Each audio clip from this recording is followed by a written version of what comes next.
Hello friend, welcome back to the next video. So आज की इस वीडियो में हम लोग कवर करने वाले हैं पॉलिटिकल साइंस के कुछ वीवीआई ऑब्जेक्टिव क्वेश्चन और साथ में हम लोग देखेंगे सब्जेक्टिव क्वेश्चन जो कि एक एनसीईआरटी बेस्ड क्वेश्चन है।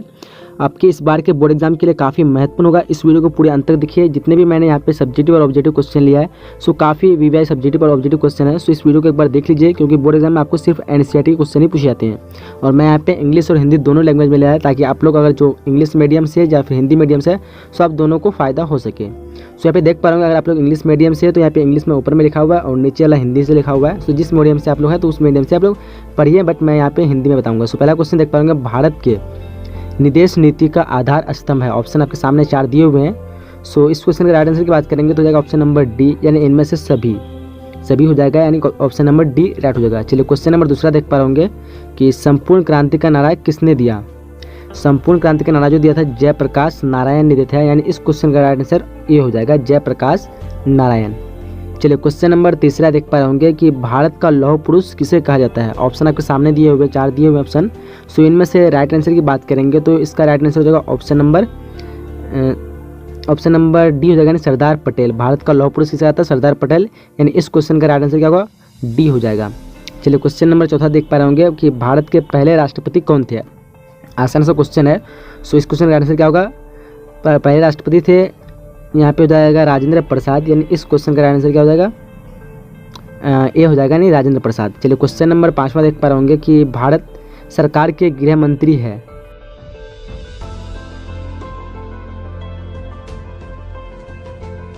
चलिए क्वेश्चन आपका 6वां देख पा रहे होंगे कि श्री नरेंद्र मोदी किस दल के हैं।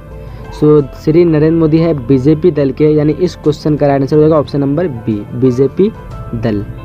चलिए क्वेश्चन नंबर 7वां देख पा रहे होंगे, यहाँ पे दिया हुआ क्वेश्चन कि सामाजिक न्याय के साथ विकास किस पंचवर्षीय योजना का मुख्य उद्देश्य है। सो यहाँ पे राइट आंसर हो जाएगा ऑप्शन नंबर डी, यानी 7वीं, बट यहाँ पे नीचे में आपका नहीं दिया हुआ है। सो इस क्वेश्चन का आंसर क्या होगा, 7वीं पंचवर्षीय योजना, जो कि यहाँ पे 6ठी दिया हुआ, 6ठी नहीं होगा, 7वीं हो जाएगा। ठीक, तो यहाँ पे सामाजिक न्याय के साथ विकास किस पंचवर्षीय योजना का मुख्य उद्देश्य है तो वो 7वीं हो जाएगा। 7 का ऑप्शन नंबर क्या होगा, ऑप्शन नंबर डी हो जाएगा। चलिए क्वेश्चन नंबर देख पा रहे होंगे 8वां क्वेश्चन कि गरीबी हटाओ का नारा किसने दिया। गरीबी हटाओ का जो नारा दिया था इंदिरा गांधी ने दिया था, यानी इस क्वेश्चन का आंसर क्या होगा, बी हो जाएगा, इंदिरा गांधी। चलिए क्वेश्चन नंबर 9वां देख पा रहे होंगे, भारत संयुक्त राष्ट्र संघ का सदस्य कब बना। आसान सा क्वेश्चन है। सो इस क्वेश्चन का आंसर क्या होगा, ऑप्शन नंबर ए हो जाएगा, 1945 को बना था। जब संयुक्त राष्ट्र संघ की स्थापना हुई थी, जब उसको बनाया था तभी भारत बन चुका था उसका सदस्य। चलिए उसके क्वेश्चन नंबर 10वां देख पा रहे होंगे कि विश्व बैंक की स्थापना किस वर्ष हुई थी, यानी कब हुई थी। ऑप्शन आपके सामने 4 दिए हुए हैं। सो इस क्वेश्चन का कौन सा आंसर राइट होगा, सो इसका आंसर आप लोग कमेंट बॉक्स में देना है अगर आपने वीडियो को देखा है तो। फिर मैं आपको बता दूंगा अगले वीडियो में कौन इसका आंसर सही दे पाए हैं और किसका आंसर सही हुआ है। चलिए नेक्स्ट क्वेश्चन पे बढ़ते हैं और क्वेश्चन नंबर देख पा रहे हैं पे दक्षिण सार्क में कितने देश आते हैं। सो दक्षिण सार्क में देश की संख्या अभी 8 हो चुकी है, पहले 7 था, अब 8 हो चुका है, यानी इस क्वेश्चन का आंसर क्या होगा, ऑप्शन नंबर डी हो जाएगा। चलिए नेक्स्ट क्वेश्चन देख पा रहे हैं, क्वेश्चन नंबर 12वां यहाँ पे है कि संयुक्त राष्ट्र संघ का सबसे बड़ा अंग कौन सा है।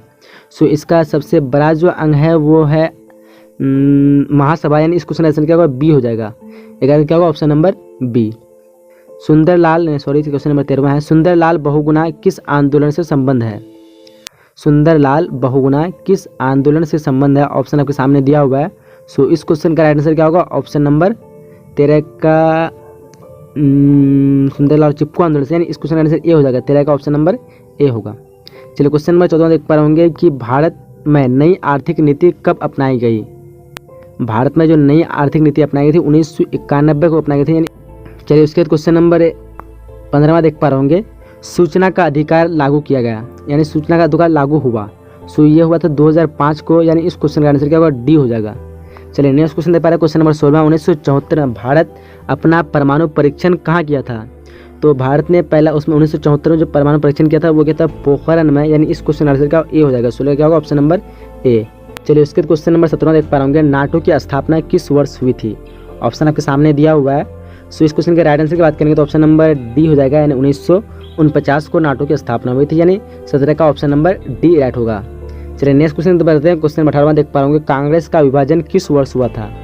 सो कांग्रेस का जो विभाजन हुआ था वो हुआ था एक बार 1969 ईस्वी को, यानी इस क्वेश्चन का आंसर क्या होगा, बी होगा। 18 का ऑप्शन नंबर बी राइट हो जाएगा। चलिए नेक्स्ट क्वेश्चन देख पा रहे हैं, क्वेश्चन नंबर 19वां कि गोवा भारत संघ का राज्य किस वर्ष बना। सो गोवा जो भारत संघ का राज्य बना था वो बना था 1900, यहाँ पे हो जाएगा 85, यानी इस क्वेश्चन का आंसर क्या होगा, बी हो जाएगा। 19 का क्या होगा, ऑप्शन नंबर ये 1985 1987 हुआ था, 19 मतलब सी हो जाएगा ऑप्शन इसका। भारत संघ का गोवा जो भारत संघ का राज्य बना था वो 1987 को बना था, यानी इस क्वेश्चन आंसर सी हो जाएगा। चलिए नेक्स्ट क्वेश्चन देख पा रहे हैं, क्वेश्चन नंबर 20वां कि संयुक्त राज्य अमेरिका के वर्तमान राष्ट्रपति कौन है। सो अभी वर्तमान राष्ट्रपति डोनाल्ड ट्रंप है, यानी इस क्वेश्चन का आंसर सी हो जाएगा, बट बाद में बदल जाए तो आप लोग उसमें इनमें से कोई नहीं कर देना। चलिए नेक्स्ट क्वेश्चन देख पा रहे हैं, क्वेश्चन नंबर 21वां कि महात्मा गांधी का जन्म कहाँ हुआ था। तो महात्मा गांधी का जन्म जो हुआ था पोरबंदर में हुआ था, जो कि गुजरात में है। सो इस क्वेश्चन का आंसर क्या होगा, बी हो जाएगा, पोरबंदर। चलिए इस यहाँ पे 21 का ऑप्शन नंबर बी होगा। क्वेश्चन नंबर 22वां देख पा रहे होंगे कि किस देश का संविधान विश्व का सबसे बड़ा संविधान है। सो किस देश का, पता हुई होगा आप लोग को, आसान सा क्वेश्चन है। सो इस क्वेश्चन का आंसर क्या होगा, भारत, यानी ऑप्शन नंबर आपका यहाँ पे डी राइट होगा, यानी भारत। चलिए क्वेश्चन नंबर 23वां देख पा रहे होंगे कि ताशकंद समझौता किस वर्ष संपन्न हुआ। तो ताशकंद समझौता हुआ था 1966 को, यानी इस क्वेश्चन का आंसर सी हो जाएगा, 23 का ऑप्शन नंबर सी। चलिए क्वेश्चन नंबर 23वां देख पा रहे होंगे कि जय जवान जय किसान का नारा किसने दिया। तो जय जवान जय किसान का जो नारा दिया था वो दिया था लाल बहादुर शास्त्री, यानी इस क्वेश्चन का आंसर डी हो जाएगा। चलिए इसके क्वेश्चन नंबर 26वां देख पा रहे होंगे बिहार के वर्तमान राज्यपाल कौन है। सो ऑप्शन आपके सामने दिया हुआ है। सो इस क्वेश्चन का राइट आंसर इनमें से कोई नहीं होगा, बट यहाँ पे दिया हुआ नहीं है, क्योंकि पहले जो थे सत्यपाल मलिक थे, बट उसके बाद लालजी टंडन हो गया, और अभी करेंटली जो है फांगू चौहान है, फिर आगे बदल सकता है। सो यहाँ पे आप लोग अपने हिसाब से उसमें दे दीजिएगा जब एग्जाम में पूछा जाए तो। क्वेश्चन अगला देख पा रहे होंगे, यहाँ पे G77 में कौन से देश आते हैं, ऑप्शन आपके सामने दिया हुआ है। सो इस क्वेश्चन का राइट आंसर की बात करेंगे तो राइट आंसर का ऑप्शन नंबर सी, यानी विकासशील देश आते हैं। बढ़ते हैं नेक्स्ट क्वेश्चन की तरफ, और क्वेश्चन नंबर 29वां देख पा रहे होंगे कि मेघा पाटेकर का नाम किस आंदोलन से जुड़ा है। मेघा पाटेकर जो है ये कौन से आंदोलन से जुड़ा हुआ है इसका नाम। सो इस क्वेश्चन का राइट आंसर होगा ऑप्शन नंबर सी, यानी नर्मदा से। कहाँ से, तो नर्मदा, यानी नदी बचाओ से। चलिए अगला क्वेश्चन नंबर 30वां देख पा रहे होंगे कि क्या है क्वेश्चन, भारतीय अर्थव्यवस्था किसे कहते हैं। ऑप्शन आपके सामने दिया हुआ है। सो भारतीय अर्थव्यवस्था किसको कहते हैं, यहाँ पे ऑप्शन की बात सही बात करेंगे तो ये हो जाएगा आपका ऑप्शन नंबर सी, यानी मिश्रित अर्थव्यवस्था। तो इसका क्या होगा, ऑप्शन नंबर सी हो जाएगा। चलिए अगला क्वेश्चन देख पा रहे हैं, क्वेश्चन 32वां कि किस देश ने भारत पर आक्रमण कर पंचशील का उल्लंघन किया था। सो किसने किया था, वो किया था पाकिस्तान ने, यानी इस क्वेश्चन का आंसर बी हो जाएगा। 31 का क्या होगा, ऑप्शन नंबर ए, पाकिस्तान नहीं चीन हो जाएगा, यानी ऑप्शन में 31 का ए हो जाएगा। किस देश ने भारत पर आक्रमण कर पंचशील का उल्लंघन किया था, तो चीन ने किया था। चलिए अगला क्वेश्चन देख पा रहे हैं, क्वेश्चन नंबर 32वां है कि यूरोपीय संघ की स्थापना कब हुई थी। ऑप्शन आपको सामने दिया हुआ है। सो इस क्वेश्चन का राइट आंसर होगा ऑप्शन नंबर बी, यानी 1993 को हुई थी। कब हुई थी, तो 1993 को। चलिए बढ़ते हैं नेक्स्ट क्वेश्चन की तरफ, और क्वेश्चन नंबर 33वां देख पा रहे हैं, भारत और पाकिस्तान के बीच कारगिल युद्ध कब हुआ था। तो भारत और पाकिस्तान के जो कारगिल जो युद्ध हुआ था वो हुआ था 1999 को, यानी इस क्वेश्चन का आंसर सी हो जाएगा, 33 का ऑप्शन नंबर सी। अगला क्वेश्चन नंबर 14 देख पा रहे होंगे, भारतीय राष्ट्रीय कांग्रेस के संस्थापक कौन थे। सो इसके संस्थापक जो थे A.O. ह्यूम थे, यानी इस क्वेश्चन का आंसर क्या होगा, बी हो जाएगा। अगला क्वेश्चन नंबर 35वां देख पा रहे होंगे, बिहार में साझा सरकार है। सो किसकी साझा सरकार है, मिला हुआ। सो यहाँ पे इस क्वेश्चन का राइट आंसर की बात करेंगे तो राइट आंसर होगा ऑप्शन नंबर ए, यानी जदयू एवं बीजेपी, बट बाद में बदल सकता है आपका। क्वेश्चन नंबर 36वां देख पा रहे होंगे कि शिमला समझौता हुआ था। शिमला समझौता कब हुआ था, मतलब किस किस के बीच हुआ था, ऑप्शन आपके सामने दिया हुआ है। सो इस क्वेश्चन का राइट आंसर होगा ऑप्शन नंबर ए हो जाएगा, यानी भारत और पाकिस्तान के बीच। क्वेश्चन नंबर 37 देख पा रहे होंगे, विदेश नीति का उपकरण है। विदेश नीति का उपकरण क्या है, ऑप्शन 4 दिया हुआ है इस क्वेश्चन का। सो यहाँ पे सही आंसर की बात करेंगे तो राइट आंसर होगा ऑप्शन नंबर ए, यानी राष्ट्रीय हित। अगर आपने जिसने भी इसमें क्वेश्चन सही दिए हैं तो आप लोग कमेंट बॉक्स में बताइएगा कि कितने आपसे सही हो पाए हैं। क्वेश्चन नंबर 38वां देख पा रहे होंगे कि UNO की स्थापना कब हुई थी। तो इसकी स्थापना जो हुई थी 1945 को, यानी इस क्वेश्चन का राइट आंसर क्या होगा, ऑप्शन नंबर ए हो जाएगा। उसके क्वेश्चन नंबर 39वां देख पा रहे हैं, बांग्लादेश का जन्म कब हुआ। सो यहाँ पे ऑप्शन आपके सामने दिया हुआ है। सो 39 का राइट आंसर की बात करेंगे तो राइट आंसर होगा ऑप्शन नंबर ए, यानी 1971।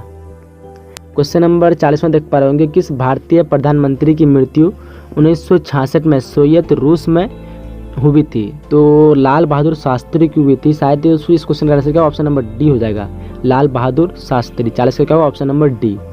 चलिए क्वेश्चन नंबर 41 में देख पा रहे होंगे कि कौन सा नाम गुट निरपेक्ष आंदोलन से जुड़ा है? तो यहाँ पे नेहरू का नाम गुट निरपेक्ष आंदोलन से जुड़ा है, यानी इस क्वेश्चन का आंसर क्या होगा, डी हो जाएगा, नेहरू।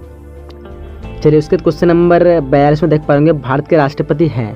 तो यहाँ पे कौन भारत के राष्ट्रपति है? तो इस क्वेश्चन का आंसर ये हो जाएगा रामनाथ कोविंद।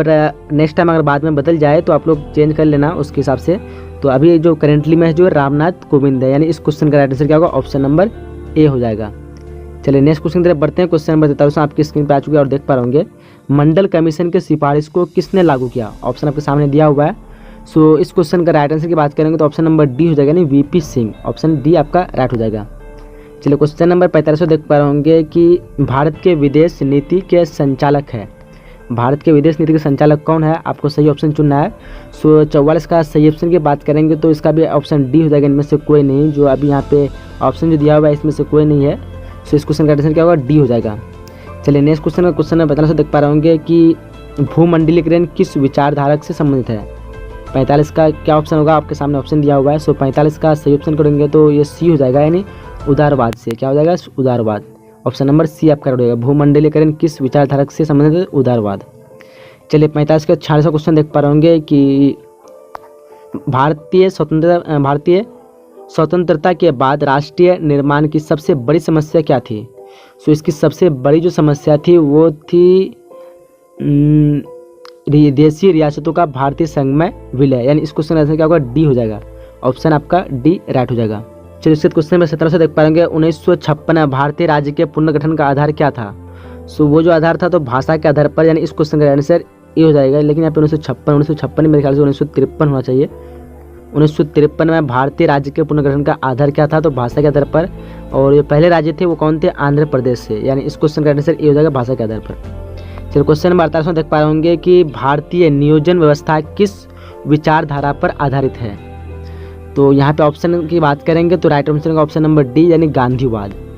अगला क्वेश्चन नंबर 49 देख पा रहे होंगे कि यूरोपीय संघ की मुद्रा क्या है? तो यूरोपीय संघ की मुद्रा यूरो है, यानी इस क्वेश्चन का आंसर क्या होगा, सी हो जाएगा। उसके क्वेश्चन में 50वां क्वेश्चन देख पा रहे हैं, मानव अधिकार दिवस कब मनाया जाता है?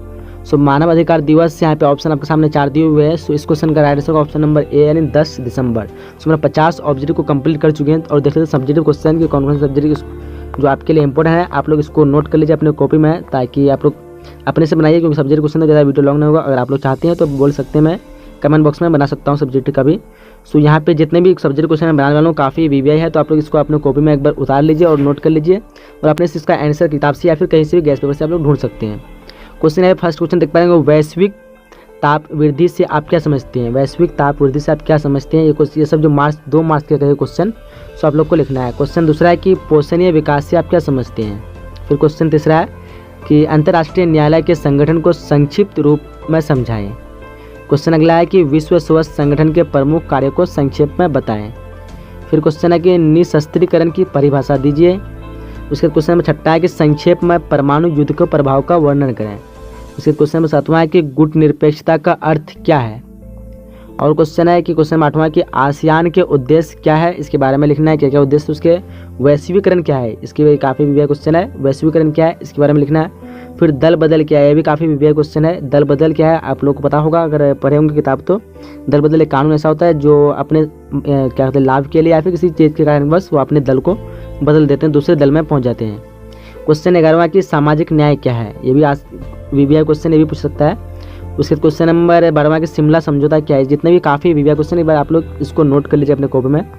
उसके क्वेश्चन नंबर 13वां देख पा रहे होंगे, एक दलीय प्रभुत्व के दौर का अर्थ बताएं। फिर क्वेश्चन 14वां कि विश्व व्यापार संगठन क्या है, WTO क्या है, उसके बारे में लिखना है। फिर क्वेश्चन नंबर 15वां सुरक्षा परिषद के क्या अर्थ कार्य है, उस कार्य को लिखना है। क्वेश्चन 16वां है कि मंडल आयोग की मुख्य सिफारिश क्या थी।